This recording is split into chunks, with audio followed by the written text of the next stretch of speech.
Como ya oramos, vamos a comenzar. Estamos en 1 Corintios capítulo 9. Si necesitas una Biblia, levantas tu mano y te traerán una. 1 Corintios capítulo 9. Un antiguo y fuerte vaquero de Texas estaba aconsejando a su nieta y le decía que si quería vivir una vida larga, el secreto era rociar una pizca de pólvora en su avena todas las mañanas. La nieta hizo eso religiosamente hasta que cumplió 103 años. Cuando murió, dejó 14 hijos, 30 nietos, 45 bisnietos, 25 tataranietos y un hoyo de 40 pies donde solía estar el crematorio. Sabes, a veces ocurre lo mismo en el lugar de trabajo. A veces decimos palabras equivocadas cuando le hablamos a nuestros compañeros de trabajo en el nombre de Cristo, que pueden acumularse con el tiempo hasta crear una gran explosión. Y Pablo nos dice eso hoy. ¿Cómo evitar esta trampa? Esta es una lección muy práctica, así que profundicemos. 1 Corintios 9:20. Pablo dijo, cuando estaba con los judíos vivía como un judío para llevar a los judíos a Cristo. Cuando estaba con los que siguen la ley judía, yo también vivía bajo esa ley, a pesar de que no estoy sujeto a la ley. Me sujetaba a ella para poder llevar a Cristo a los que están bajo la ley. Cuando estoy con los gentiles, quienes no siguen la ley judía, yo también vivo independiente de esa ley para poder llevarlos a Cristo, pero no ignoro la ley de Dios. Obedezco la ley de Cristo. Cuando estoy con los que son débiles, me hago débiles con ellos, porque deseo llevar a los débiles a Cristo. Sí, con todos trato de encontrar algo que tengamos en común y hago todo lo posible para salvar a algunos. Hago lo que sea para difundir la buena noticia y participar de sus bendiciones. Debido a que Pablo quiere que el mundo entero se salve, él resume a toda la humanidad en una de estas tres categorías: los judíos, los gentiles y los oprimidos o débiles. Primero se dirige a los judíos en el versículo 20. Cuando estaba con los judíos, vivía como un judío para llevar a los judíos. Pablo dice que cuando estaba con los judíos vivía como un judío para llevar a los judíos a Cristo. La NTV dice, me convierto en uno de ellos para poder traerlos a Cristo. Para mí, el ejemplo más extremo de Pablo, siguiendo su propio consejo sobre este extremo, se encuentra en Hechos capítulo 16, cuando Pablo primero llama al joven Timoteo al ministerio. Hechos 16, versículo 1, dice, Pablo fue primero a Derbe y luego a Listra, donde había un discípulo joven llamado Timoteo. Su madre era una creyente judía, pero su padre era griego. Los creyentes de Listra e Iconio tenían un buen concepto de Timoteo, de modo que Pablo quiso que él los acompañara en el viaje. Por respeto a los judíos de la región, dispuso que Timoteo se circuncidara antes de salir, ya que todos sabían que su padre era griego. Entonces Pablo le pidió a Timoteo que se circuncidara. ¿Y por qué hizo eso? Bueno, en el versículo 2 dice, porque fue por deferencia a los judíos de la zona. Amigos, esto es absolutamente asombroso, porque parece quedar muy claro que contradice lo que Pablo dice en Gálatas acerca de la circuncisión, donde él condena energéticamente a quienes exigen la circuncisión de los gentiles, que es lo que hace con Timoteo. Escuchen lo que dice en Gálatas. Cómo me gustaría que esos perturbadores que quieren mutilarlos a ustedes mediante la circuncisión se mutilaran ellos mismos. Eso es fuerte.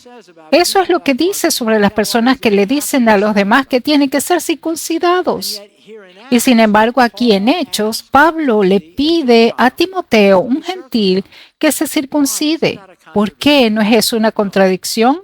No, porque aunque Timoteo tenía la libertad de no ser circuncidado, Pablo sabía que debido al ministerio de Timoteo entre los judíos circuncidados, se le impediría por el hecho de no estar circuncidado.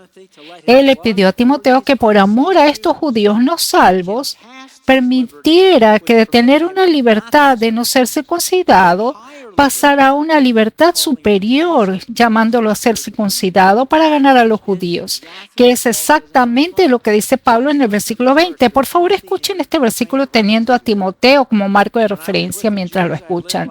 Cuando estaba con los judíos, vivía como judío para llevar a los judíos a Cristo. Cuando estaba con los que siguen la ley judía, yo también vivía bajo esa ley, a pesar de que no estoy sujeto a la ley. Timoteo pudo decir esto.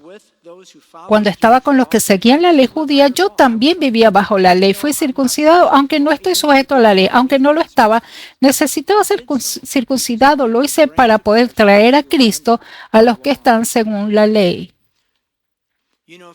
Sabes, para nosotros, esto se desarrolla de ciertas maneras a ciertas personas en la iglesia. Les doy un ejemplo.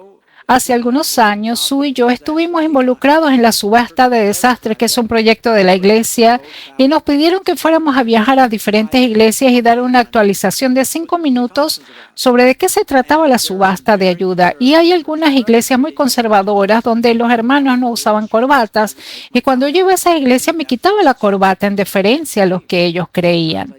A veces creía que incluso me abrocharía el botón superior, porque eso es lo que hacen. Lauren Wong es un buen ejemplo. Le pidieron que hablara en una iglesia de la hermandad y llamó a Sue y le dijo: oye, tú estuviste en la iglesia de la hermandad, ¿cómo es apropiado que me vista? No quiero ofenderlos. Así que ella cubrió sus tatuajes porque no quería ofender. Ven, eso es lo que hace el amor. Ella tenía la libertad de estar de pie. Por supuesto, ¿tendría yo libertad de usar corbata en esas iglesias? Por supuesto, pero queríamos tratar de encontrar algo en común. Y luego en el versículo 21, Pablo pasa ahora a cómo vamos a ganar a los no judíos, a los gentiles, para el Señor. En el versículo 21 dice: cuando estoy con los gentiles, quienes no siguen la ley judía, yo también vivo independiente de esa ley para poder llevarlos a Cristo, pero no ignoro la ley de Dios o obedezco la ley de Cristo. Entonces, con respecto a los gentiles que no tienen la ley judía, en griego la palabra para ley es ánimos, y significa desprovisto o carente de la ley mosaica. En otras palabras, cuando estoy con los gentiles que no conocen la Biblia, que no están conscientes de la Biblia, trato de encontrar todo lo que pueda en común con ellos. Ahora, es muy importante tener en cuenta que Pablo no está diciendo que los gentiles no son culpables ante Dios de violar la ley, simplemente porque no tienen la ley mosaica. Escuchen atentamente. En Romanos, Dios deja muy claro que cada ser humano será responsable de sus pecados en el día del juicio. Romanos 2:12. Cuando los gentiles serán destruidos por el hecho de pecar, aunque nunca tuvieron la ley escrita de Dios. Y los judíos, quienes sí tienen la ley de Dios, serán juzgados por esa ley porque no la obedecen. ¿Y sobre qué base juzgará Dios a los gentiles que no tienen la Biblia? En el versículo 14 leemos esto: aún los gentiles, quienes no cuentan con la ley escrita de Dios, muestran que conocen esa ley cuando por instinto la obedecen, aunque nunca la hayan oído. Ellos demuestran que tienen la ley de Dios escrita en el corazón porque su propia conciencia y sus propios pensamientos o los acusan o bien les indican que están haciendo lo correcto.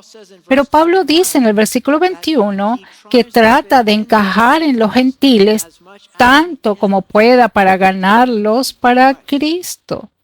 Este mensaje nos dice que uno no debe centrarse en la diferencia entre las personas, sino buscar los puntos en común y las similitudes. Y Pablo hizo esto. Como prueba, en Hechos capítulo 17, cuando Pablo fue a testificar a los gentiles, Pablo cita la literatura secular gentil para construir un puente mientras estaba en Atenas testificando a los gentiles. Él dice esto: pues en él vivimos, nos movemos y existimos, como dijeron algunos de sus propios poetas. Nosotros somos su descendencia. Y luego nuevamente en el versículo 23, porque mientras caminaba observé la gran cantidad de lugares sagrados y uno de sus altares tenía la siguiente inscripción. Él estaba construyendo un puente en esa cultura a un Dios desconocido.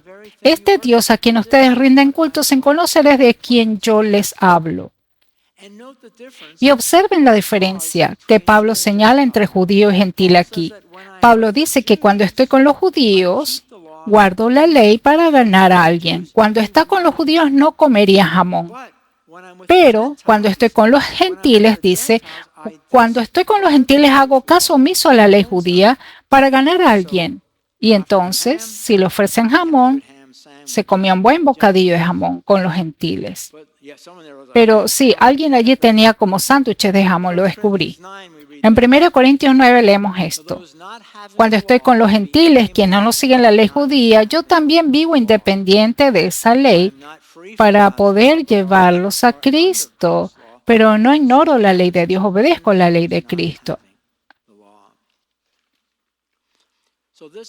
Así que aquí es donde la lección de hoy se vuelve muy práctica para ti y para mí. Permíteme darte un ejemplo, algunos ejemplos. En el trabajo, digamos que tu compañero de trabajo usa el nombre del Señor en vano.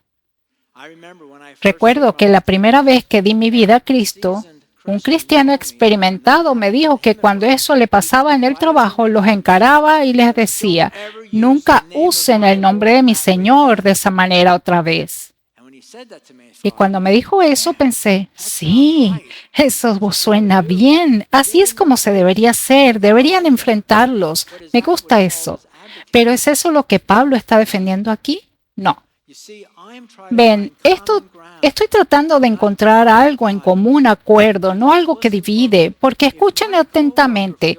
Si mi compañero de trabajo siente que lo estoy condenando, y si él se siente condenado por mí, se romperá nuestra relación.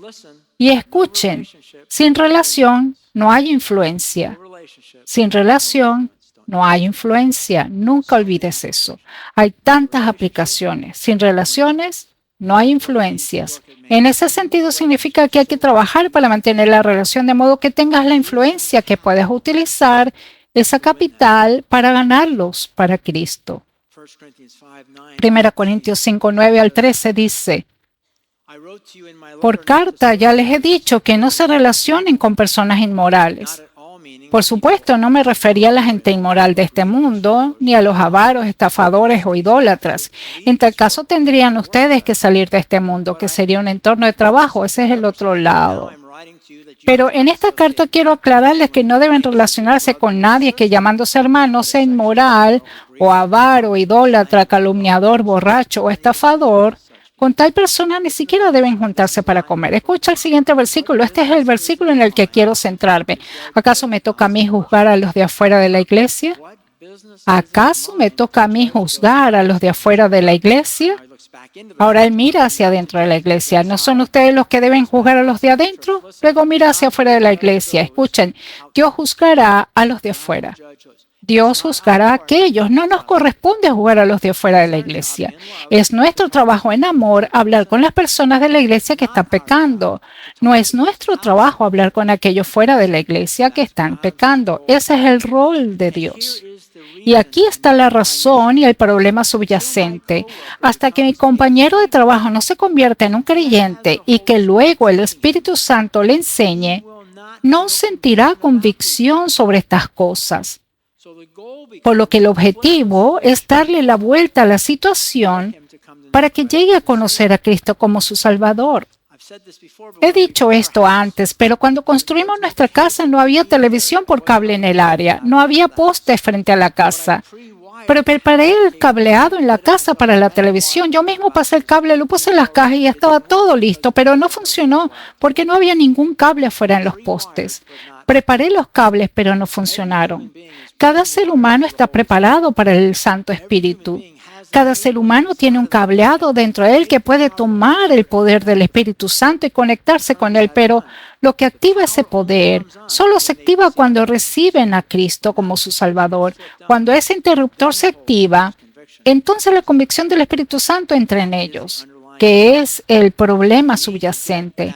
Necesitamos activar ese interruptor para que todas mis amistades y relaciones estén dirigidos a lograr que reciban a Cristo como su Señor y Salvador. Entonces el poder del Espíritu Santo entrará en sus vidas, entonces llegará la convicción en ese punto. Te preguntarás, ¿qué pasa si en el trabajo alguien comienza a contar un chiste picante? Bueno, gentilmente, sin hacer mayor escándalo, tal vez con una pequeña sonrisa, Simplemente te retiras, lo entenderán, pero no los condenes. No es tu trabajo juzgar, es trabajo de Dios. El punto es que recuerden, 1 Corintios 5, que leímos con anterioridad, no es mi responsabilidad juzgar a los no salvos. Dios juzgará a los no salvos. El punto es ser atractivos para ganar a algunos. Y luego en el versículo 22, Pablo pasa al tercer y último grupo.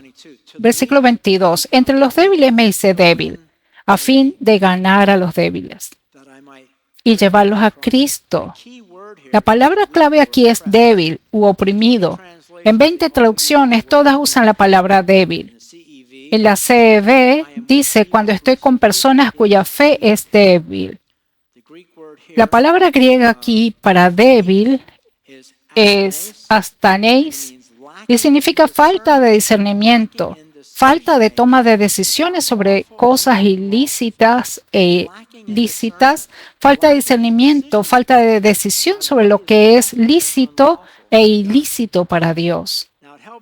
Ahora bien, ayuda al contexto ver que esta palabra se usa en 1 Corintios 8 al tratar de comer carne ofrecida a los ídolos. 1 Corintios 8:10 dice, porque si alguien de conciencia débil, la misma palabra, si alguien de conciencia débil te ve a ti que tienes este conocimiento, comer en el templo de un ídolo, ¿no se sentirá animado a comer lo que ha sido sacrificado a los ídolos? Miren, su conciencia débil aún no tiene el discernimiento para saber lo que es apropiado de lo que no es, para lo que tiene libertad y para lo que no tiene libertad.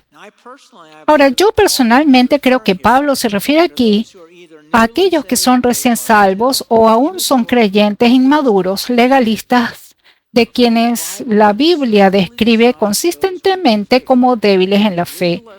Los legalistas siempre son descritos como débiles en la fe en la Biblia, porque todavía se preguntan, todavía están indecisos e inciertos sobre la libertad en cuanto a lo lícito y lo ilícito, como ejemplo. Pablo dice, al comer carne ofrecida a los ídolos, tienes una fe débil si crees que eso constituye una diferencia. No condenas a las personas que lo hacen o no. Para nosotros, hoy podría ser cortar el césped un domingo o lavar tu coche un domingo. Tengo una convicción personal en contra de eso porque crecí con eso, pero si paso por delante de tu casa y estás lavando un auto, no voy a salir corriendo del auto. Pecador, estás destinado al infierno. Sabes, tienes libertad. Mi conciencia me condena por eso. Entonces, ¿cómo se ve eso? Bueno, dice a los débiles en la fe. Pablo dice, yo también porque soy débil. ¿Cómo se ve eso? ¿Cómo me vuelvo débil como un legalista se vuelve débil? Por ejemplo, cuando alguien se salva de radicalmente y quiere obedecer a Dios a toda costa, a veces lo hará y te sorprendería saber con qué frecuencia sucede esto. A veces vienen a mí y me preguntan, ¿sabes que los árboles de Navidad son malos? Dicen, ¿sabes que el origen del conejito es malo? ¿Sabías eso? Son cosas malas. Bueno, no los menosprecio por ese punto de vista, porque en cuanto al punto de Pablo, eso crearía un muro entre nosotros. Me dirijo gentilmente acerca del árbol de Navidad. Intento guiarlo gentilmente hacia un punto de vista más suave. Les digo gentilmente que los conejitos son animalitos muy lindos, pero no dejo que se dividan. Tito 3:9 señala este punto. Evita las necias controversias y genealogías, las discusiones y peleas sobre la ley porque carecen de provecho y de sentido. No vayan por esos senderos, amigos. ¿Y por qué a Pablo le importa tanto sobre todo esto? El versículo 22 lo deja claro. Cuando estoy con los que son débiles, me hago débil con ellos, porque deseo llevar a los débiles a Cristo. Sí, con todos trato de encontrar algo que tengamos en común y hago todo lo posible para salvar a algunos. Hago lo que sea para difundir la buena noticia y participar de sus bendiciones. Pablo dice aquí que hace todo esto por dos razones. Número uno, para ganar a otros para Cristo. Y número dos, para compartir el gozo de su salvación. Sabes, he dicho esto antes, nunca he tenido antecedentes de drogas o alcohol. Tengo muchos pecados, muchos fracasos. Por la gracia de Dios, nunca fui atrapado en eso. Así que no sé qué se siente tener adicción y ser rehabilitado de las drogas. Lo más cerca que puedo estar de la sensación es cuando compartes a Cristo con alguien y ellos reciben a Cristo. Esa es una experiencia tal que no conozco ninguna otra sensación que haya experimentado. Hay un gozo que viene del Espíritu Santo que nos afirma cuando llevamos a otros a Cristo. Algunos de ustedes saben de lo que estoy hablando, nada más sublime. Y luego, pasando al versículo 24, ¿no se dan cuenta de que en una carrera todos corren, pero solo una persona se lleva el premio? Así que corran para ganar. Todos los atletas, ¿alguien está de acuerdo con este punto de vista? Así que corran para ganar. Todos los atletas se entrenan con disciplina, lo hacen para ganar un premio que se desvanecerá, pero nosotros lo hacemos por un premio eterno. Por eso yo corro cada paso con propósito, no solo doy golpes al aire. Disciplino mi cuerpo como lo hace un atleta, lo entreno para que haga lo que debe hacer. De lo contrario, temo que después de predicarles a otros, yo mismo quede descalificado. Sabes, creo que estos versos finales señalan el hecho de que debemos entrenarnos, disciplinarnos nosotros mismos para hacer de las prioridades de Dios nuestras prioridades. Y si haces de Dios tu máxima prioridad, lo que automáticamente se convierte en tu máxima prioridad es la prioridad máxima de Dios. ¿Y sabemos cuál es la máxima prioridad de Dios? Bueno, creo que es justo suponer que podríamos determinar eso mediante aquello por lo que pagó el mayor precio. Y el mayor precio que pagó fue su Hijo en la cruz para salvarnos. Esa es su principal prioridad. Así que cuando nuestra principal prioridad se convierte en su principal prioridad, tenemos una preocupación real por los perdidos que hay alrededor nuestro. Los del trabajo, los de la casa tal vez, los de la escuela. Y aquí Pablo compara nuestro viaje en la fe a una carrera. Ahora, los corintios realmente habrían disfrutado de esta analogía porque era en la ciudad de Corinto donde se celebraban los Juegos Anuales Ísmicos, solo superados por los Juegos Olímpicos, que por cierto se remontan a los 776 a.C. Los Juegos Olímpicos 776 a.C., casi 800 años antes de que Pablo escribiera esto. Y hablando de esta carrera, Pablo dice, corran para ganar, corran para ganar. Recuerdo que John MacArthur dijo una vez en la radio que nunca llamaría a un hombre al ministerio a menos que tuviera un espíritu competitivo. Cuando escuché eso por primera vez reaccioné, pero luego cuando lo pensé, sabemos que es este espíritu competitivo bajo el control del Espíritu Santo el que motiva al creyente a hacer todo lo que Pablo está abogando aquí. Y Pablo dice que en el mundo lo hacen por una simple corona, pero nosotros lo hacemos por un premio eterno. El versículo 26 lo dice, corre directo a la meta. Corre directo a la meta, no te distraigas. Imagina un jugador de fútbol con una pelota en la yarda 50 con un camino despejado hacia la zona de anotación y mientras corre se detiene a lo largo de las líneas laterales para coquetear con una animadora que le llamó la atención. Es impensable. Lo mismo puede decirse de cómo corremos nuestra carrera. ¿Cuántas personas consiguen distraerse con objetos brillantes? Disciplino mi cuerpo. Corro para ganar. Ahora bien, ten en cuenta que Pablo no dice nada sobre un entrenador personal que lo empuja, entusiasmándolo para que haga todo esto. ¿Alguna vez pensaste en esto? Que en cada área de tu vida, de nuestras vidas, tenemos personas en nuestras vidas que nos animan o motivan, a veces incluso nos obligan a hacer lo que debemos hacer. Sabes, cuando nombro a alguien en el concesionario como gerente, y nunca antes había sido gerente, supongo que el 80% de las veces esto es lo que pasa. Aproximadamente 1 o 2 semanas después que regresan, yo les pregunto, ¿cómo te fue con la gerencia? Y dicen, no soy más que una niñera glorificada. Dije, ¿sabes qué? Eso es lo que se trata la gerencia. La gerencia es hacer que las personas hagan las cosas que necesitan hacer para tener éxito y no lo harán a menos que alguien les obligue a hacerlo. ¿Es eso cierto? Eso es cierto. Piensen en una fábrica sin supervisores. Piensen en una escuela sin maestros. Piensen en una enfermería de un hospital sin administradoras. Las tenemos. Las fábricas tienen supervisores, las escuelas tienen maestros, las enfermerías tienen administradores, pero imagina cómo sería una fábrica sin dirección. Imagina cómo sería una escuela sin profesores ni administradores. Es por eso que la autodisciplina que Pablo pide aquí es tan críticamente importante para ti y para mí. La autodisciplina, porque a diferencia del trabajo, eres tú y solo tú quien debes asegurarte de mantener o no el ritmo de su disciplina en la lectura de la Biblia y oración. Porque si no lo haces, si no te disciplinas para hacer estas cosas, te prometo que volverás a caer para atrás sobre tus espaldas y no ganarás la carrera, porque terminarás siendo distraído por objetos brillantes.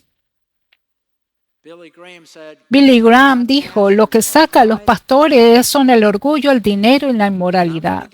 Y voy a adivinar qué te sacará algún día.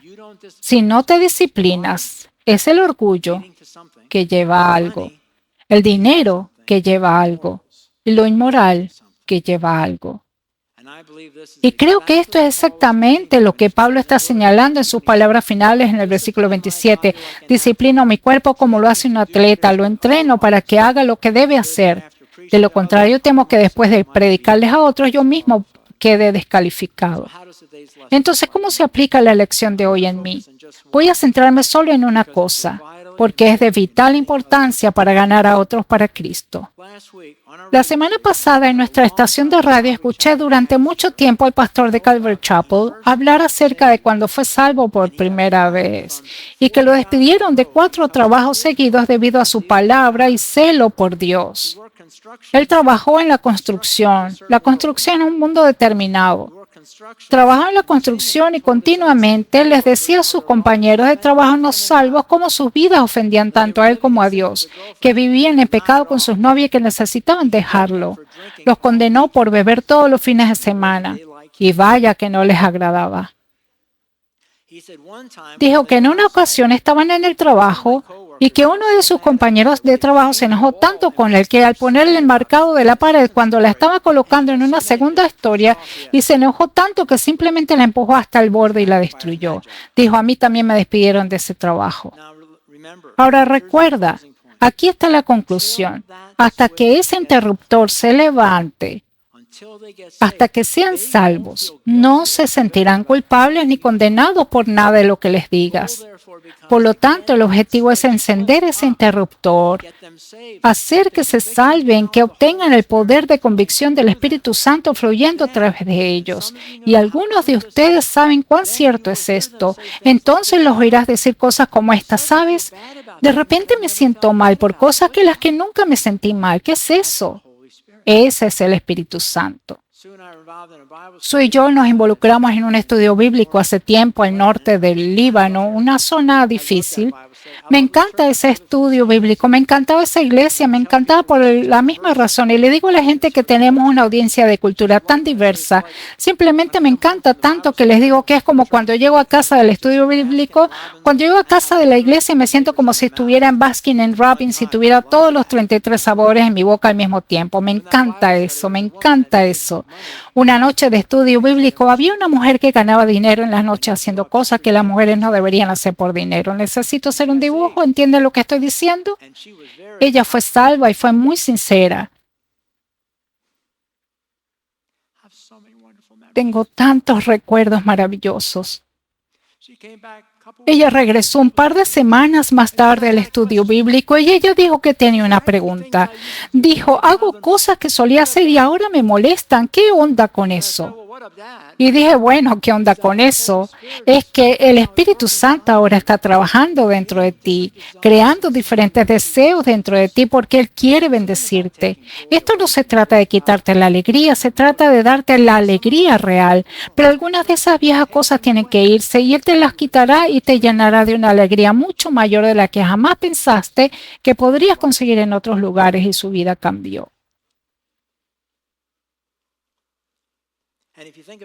Y si lo piensas, lo mismo fue cierto para ti, ¿cierto? Escucha, nadie nunca más me limpió.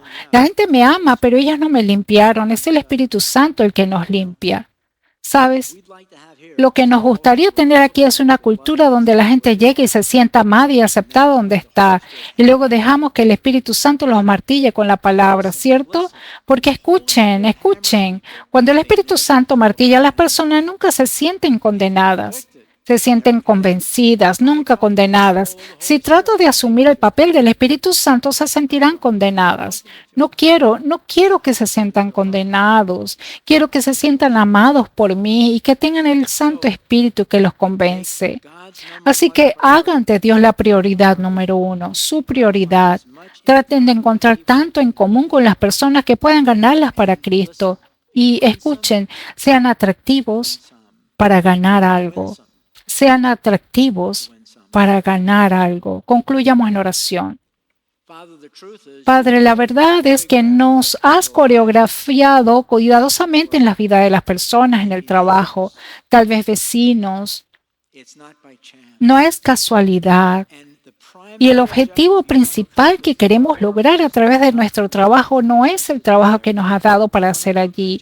Queremos hacer un buen trabajo. La Biblia nos dice que debemos hacer eso, pero la agenda principal que tenemos es encender el interruptor de la luz, porque muchas de esas personas nunca se dirigirán a la puerta de la iglesia. Nosotros somos ese vehículo que debes usar. Y te lo pido, Señor, en lugar de relegarnos de ellos, en lugar de separarnos, en lugar de tener pensamientos condenatorios hacia ellos, que intentemos encontrar tanto en común en ellos que podamos ganarlos para Cristo. Es lo que hiciste. Es una historia de tus 3 años ejerciendo el ministerio. Escucha, si estás aquí esta mañana, si estás escuchando la radio, si estás viendo en internet y si nunca has orado para recibir a Cristo, si nunca has tenido ese Espíritu Santo, al Espíritu Santo obrando en tu vida, pero quieres comenzar ese viaje, te animo a que hagas esta oración ahora mismo en silencio en tu corazón. Ora así. Señor Jesús, reconozco que he pecado, he cometido muchos errores. Y te pido que me perdones y recibo a Jesucristo como mi Salvador y Señor personal, reconociendo tu muerte en esa cruz en lugar mío. Gracias, Jesús. Ahora, Señor, ayúdanos a todos a vivir vidas que te honren, vidas que uses para conducir a otros a Jesús, porque la verdad es que el tiempo es corto. Y oramos esto en el nombre de Cristo y todo el pueblo de Dios dice, amén.